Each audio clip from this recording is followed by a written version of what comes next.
그러므로 형제들아, 내가 하나님의 모든 자비하심으로 너희를 권하노니 너희 몸을 하나님이 기뻐하시는 거룩한 산 제물로 드리라. 이는 너희가 드릴 영적 예배니라.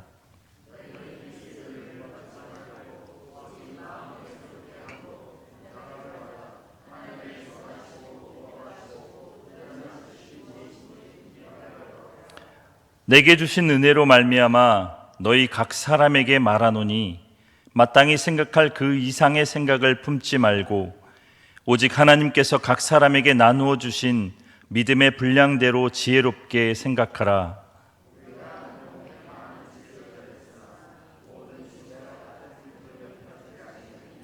이와 같이 우리 많은 사람이 그리스도 안에서 한 몸이 되어 서로 지체가 되었느니라.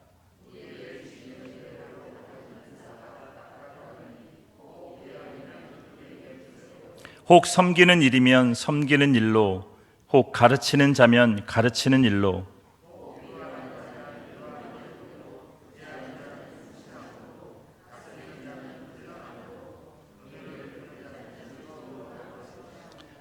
사랑에는 거짓이 없나니 악을 미워하고 선에 속하라.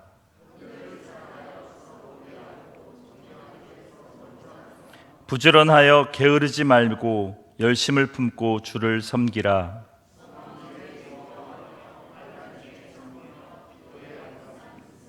성도들의 쓸 것을 공급하며 손 대접하기를 힘쓰라.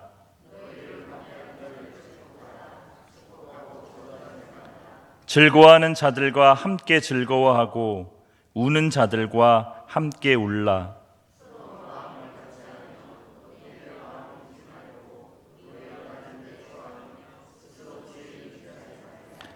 아무에게도 악을 악으로 갚지 말고 모든 사람 앞에서 선한 일을 도모하라. 할 수 있거든 너희로서는 모든 사람과 더불어 화목하라. 아멘. 온 세상을 창조하신 하나님 아버지께서 예수 그리스도를 통해서 우리에게 이 놀랍고 새로운 세계를 선물해 주셨습니다. 이 세계는 예수 그리스도를 주로 고백하고 마음이 변화를 받아 하나님의 성령을 받은 사람만 들어갈 수 있는 나라입니다. 사람들은 이 나라를 천국이라고 불렀습니다. 우리 육체가 비록 죽어서 이 땅에서는 사라지지만 주께서 예비하신 천국에서 영원히 살 것을 소망하며 이 땅에서의 어렵고 힘든 삶을 당당히 이겨낼 수 있었습니다. 그런데 여러분, 성경은 우리가 죽어서야만 갈 수 있는 천국에 대해서만 이야기하지 않습니다. 오늘은 우리에게 주신 이 땅에 만들어 놓으신 하나님의 놀랍고 새로운 세계에 대해서 말씀을 나누고자 합니다. 성경은 우리에게 구원에 대해서 이야기할 때에 죽음 이후의 사건, 죽음 이후에 우리에게 이루어질 것에 대해서만 이야기하지 않고 이 땅에서 우리가 더 많은 지면을 할애하여서 성경이 설명하는 것은 우리가 이 땅에서 발을 딛고 살아가는 세계, 그 세계에 하나님께서 놀랍고 새로운 것을, 그런 세계를 만들어 주셨다고 이야기합니다.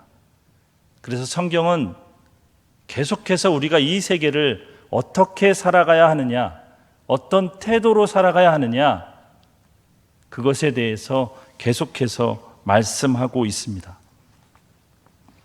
그런데 이 땅에서 살아가야 하는 인간에게 가장 중요하고 시급한 문제가 있습니다. 우리를 절망의 구렁텅이로 몰아넣어 죽음에 이르게 하는 죄의 문제입니다. 이 죄의 문제를 단번에 해결하시어 하나님과 화목하게 하신 분이 우리 주 예수 그리스도이십니다. 그래서 성경은 믿음이 없이는 결코 구원받을 수 없음에 대해서 이야기합니다. 믿음으로 천국에 들어가고 이 땅에서도 천국의 삶을 맛볼 수 있다고 이야기하는 것입니다. 이 믿음은 저와 여러분이 단지 하나님의 말씀을 지적으로 동의한다는 것에서 얻을 수 있는 것이 아닙니다. 이 믿음은 말씀에 대한 동의를 요구하지만 한 걸음 더 나아가 그 말씀에 우리의 생명을 걸고 순종할 수 있으려는 그런 태도, 하나님을 신뢰하며 우리의 삶을 내어드리는 태도를 우리에게 요구합니다. 이러한 태도를 가지고 살아가는 삶을 성경은 믿음의 삶이라고, 거룩한 삶이라고 이야기하는 것입니다. 그래서 오늘 우리가 읽은 이 본문의 말씀도 이렇게 시작하고 있습니다. 1절입니다. 그러므로 형제들아, 내가 하나님의 모든 자비하심으로 너희를 권하노니 너희 몸을 하나님이 기뻐하시는 거룩한 산 제물로 드리라. 이는 너희가 드릴 영적 예배니라. 하나님께 우리의 몸을 드리라고 이야기합니다. 어떻게 이런 일이 가능합니까? 우리 몸을 산 제물로 드리는 일이 어떻게 가능합니까? 2절에서 이렇게 설명하고 있습니다. 너희는 이 세대를 본받지 말고 오직 마음을 새롭게 함으로 변화를 받아 하나님의 선하시고 기뻐하시고 온전하신 뜻이 무엇인지 분별하도록 하라. 아주 단순하게 설명드리자면 하나님의 뜻을 따라 사는 삶을 살라고 이야기하는 것입니다. 좀 더 자세히 이야기하자면 우리가 믿음으로 구원을 얻기 전에 살던 세계와는 다른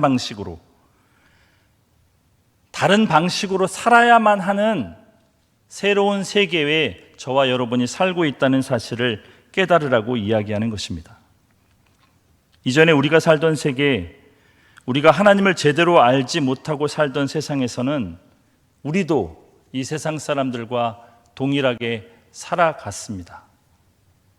더 많은 기회, 더 많은 재물, 더 많은 힘과 지위를 얻기 위해서 그렇게 살아갔습니다. 그런데 저와 여러분에게 예수 그리스도를 통해서 새롭게 주어진 이 세상에서는 이전에 살던 세상의 법칙이 적용되지 않는다는 사실을 우리는 깨달아야 합니다. 변화는 여기에서 시작되는 것입니다. 이 세계는 이전과는 전혀 다른 세계입니다. 하나님이 예수 그리스도를 통해서 우리에게 주신 이 놀랍고 새로운 세계는 어떤 곳일까요? 첫째로 이 세계는 이전에는 우리가 인과응보가 지배하던 세계를 살아갔었습니다. 내가 복을 받을 만한 삶을 살면 복을 받고 내가 저주 받을 만한 삶을 살면 저주를 받는, 원인이 있으니 결과가 있다는 인과응보의 세계를 살았습니다. 그런데 이제 우리가 살게 된 세상은 하나님의 은혜가 지배하는 세상입니다.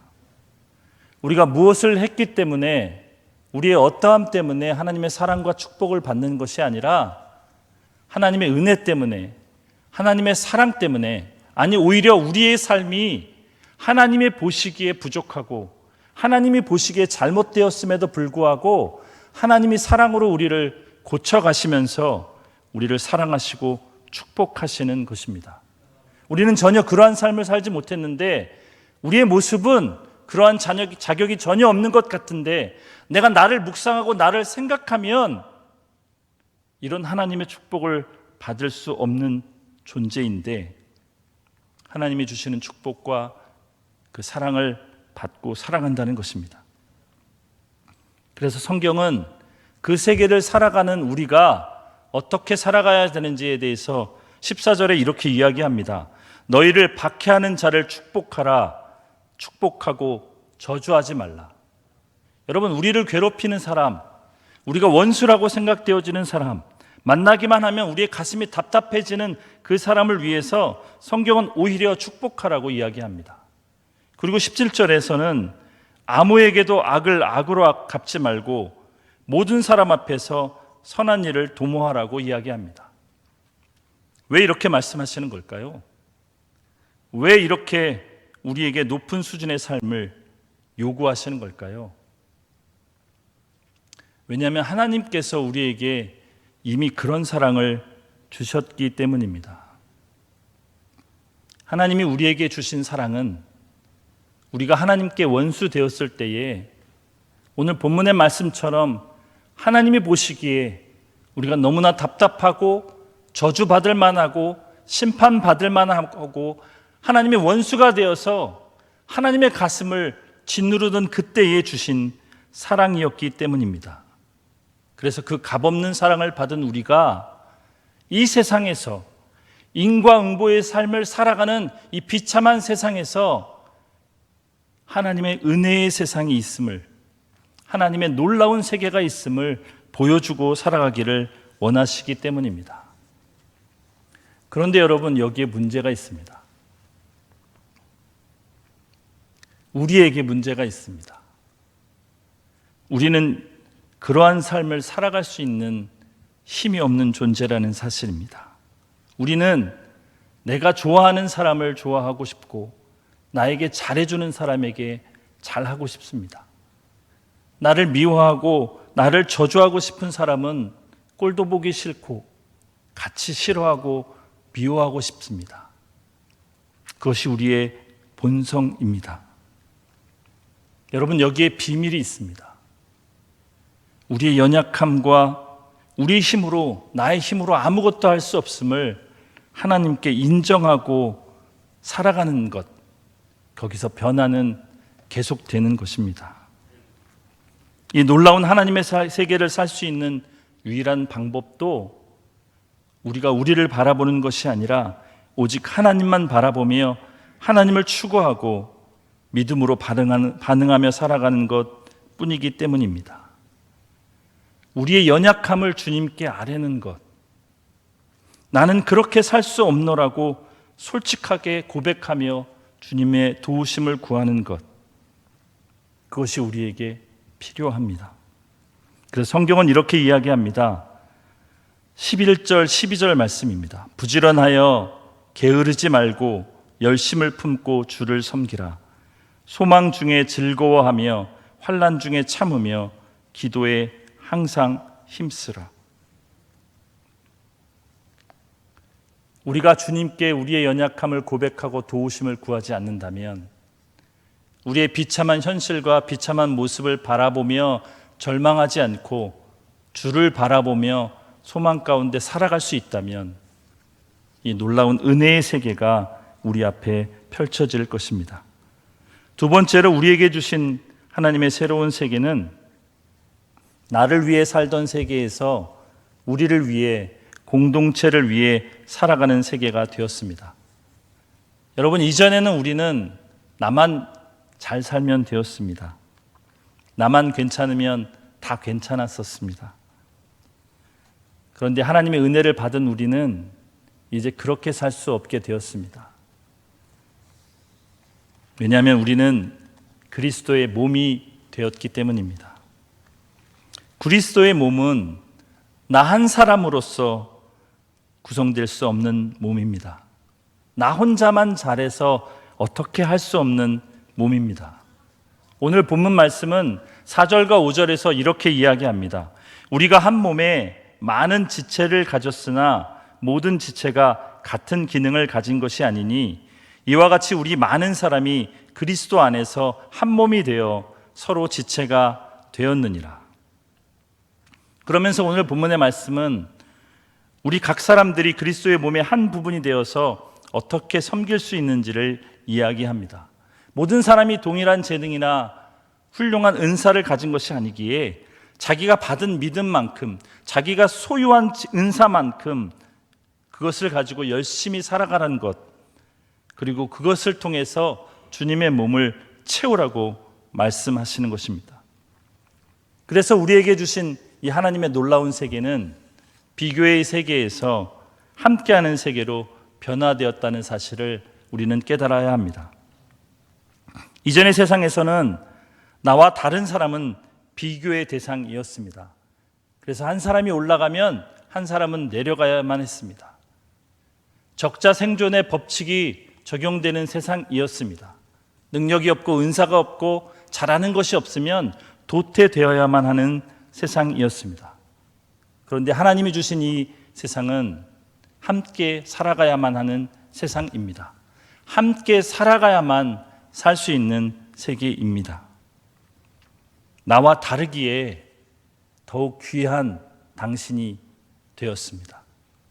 나와 다르기에 함께 그리스도의 몸을 이뤄갈 수 있는 당신이 되었습니다. 나와 다르기에 그리스도의 온전한 몸을 이뤄갈 수 있는 것입니다. 그래서 오늘 18절의 본문의 말씀은 할 수 있거든 너희로서는 모든 사람과 더불어 화목하라고 말씀하고 있는 것입니다. 사랑하는 여러분,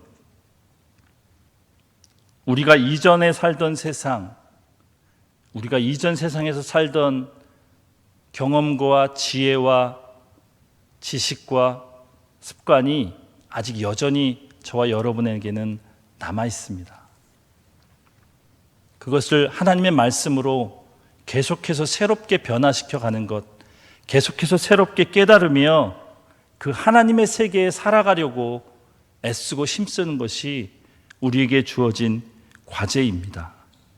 하나님이 주인 되어서 다스리시는 세계, 하나님의 은혜와 사랑이 충만한 세계, 섬기고 나누고 베풀고 오늘 성경의 본문의 말씀처럼 즐거워하는 자들과 함께 즐거워하고 우는 자들과 함께 우는 세계, 그 세계에서 하나님과 동행하시면서 그 하나님의 놀라운 사랑과 은혜를 경험하는 저와 여러분이 되었으면 좋겠습니다. 우리와 우리 교회가 이 하나님의 세계를 잘 살아서 이 소망 없는 세상 가운데서 하나님의 세계를 보여줌으로 말미암아 하나님의 살아계심을 실제로 나타냄으로 말미암아 세상 가운데 소망이 있음을 증거하는 우리 모두가 되기를 예수님의 이름으로 간절히 축복합니다. 기도하겠습니다.